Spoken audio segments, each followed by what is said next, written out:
গুইসাপ জাতীয় একটা প্রাণীর কথা সহিহ বুখারীতে এসেছে, যেটা আমাদের বাংলাদেশে অনেক এলাকায় সান্ডা বলে থাকে। তো এই গুইসাপ জাতীয় প্রাণী খাওয়া কিন্তু হারাম নয়।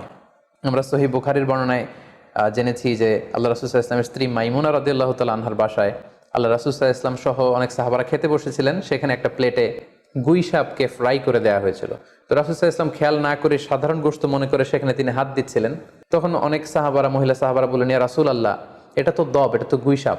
এই কথা শুনে আল্লাহ রাসূল সাল্লাল্লাহু আলাইহি ওয়াসাল্লাম সেখান থেকে হাতটা সরিয়ে নিলেন। তো এই দৃশ্য দেখে খালিদ ইবনে ওয়ালিদ রাদিয়াল্লাহু তাআলা আনহু উনি জিজ্ঞেস করলেন, ইয়া রাসূলুল্লাহ, গুইসাপ খাওয়া কি হারাম? হারামুন আদ-দাব্বু ইয়া রাসূলুল্লাহ, আপনি যে হাত সরিয়ে নিলেন, গুইসাপ খাওয়া কি হারাম? আল্লাহ রাসূল সাল্লাল্লাহু আলাইহি ওয়াসাল্লাম বললেন যে না, গুইসাপ খাওয়া হারাম নয়, তবে আমি এটা খেয়ে অভ্যস্ত নই, আমাদের এলাকাতে এটা পাওয়া যায় না, এজন্য আমি এটা খাচ্ছি না। তাহলে বোঝা গেল এক্ষেত্রে এটা রুচির সাথে সম্পৃক্ত। সো গুইসাপ হালাল বলে যে গুইসাপ আমাদেরকে খেতে হবে, সান্ডা আমাদেরকে খেতে হবে, এমন কোনো কথা নেই। আপনার যদি রুচিতে